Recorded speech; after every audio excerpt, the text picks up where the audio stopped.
So, malapit na nga yung aming anniversary ni Papa P. Tinatanong niya kung ano daw gusto ko na bag.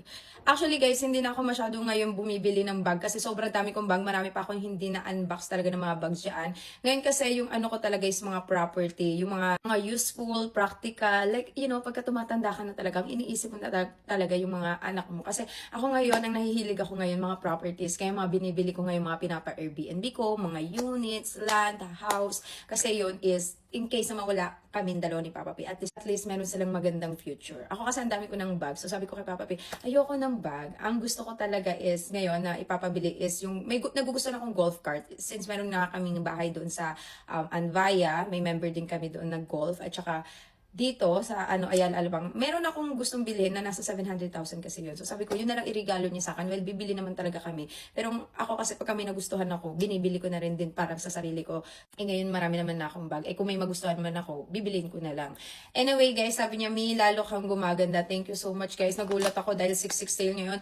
Ang laki ng binigay ni TikTok na discount sa Pure Collagen. And tignan niyo naman, bukod sa glass skin set na ginagamit ko na skincare, syempre kailangan meron din tayong iniinom na collagen para mas lalo tayo mag-glow up at maging makinang yung ating skin radiant. So kahit busy ako, lagi akong nasa labas, iba talaga yung skin ko pag gumigising ako. Alagang CC Glam and Beauty yan. Tapos syempre magpa-flash out din dahil nag-tox di ako bago ako matulog. Best talaga yung mga products. But yeah, I'm so excited. Pupunta na kami sa Korea. So yun yung parang gusto ko ipabili na lang kay Papa P. Sabi ko yun na lang irigalo mo sa akin. Sabi ko yung golf na cart na gusto ko na nasa 700,000 ato 600,000. May mga ibang mura naman. May mga parang electric cart na ganun, pang ikot-ikot. Pero mas gusto ko yung yung golf cart na yun kasi sobrang dami niyang spec, mas maganda and parang mas matibay talaga siya. So yun, kaya nga sabi ko sa inyo, pag tumatanda ka talaga, mas iniisip mo talaga kung saan ka na talaga mag-i-invest. So ako more on investing na talaga ako ngayon, lalo sa property, sa mga talagang may aanbag talaga sa future.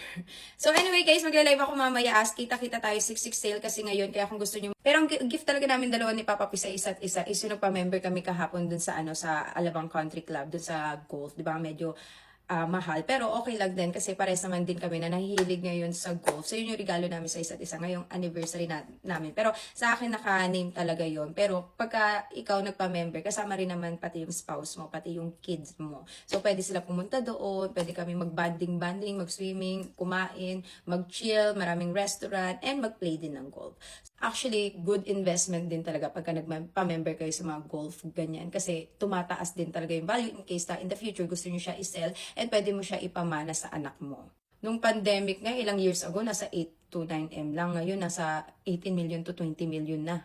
Good choice din namin. Pwede naman kayo maglaro sa mga golf, guys. May mga public naman, pero may talaga exclusive for member lang. Pero pwede pa rin naman kayo maglaro. Basta accompanied pa rin kayo ng members or may kasama pa rin kayo members ng golf course or mga golf club.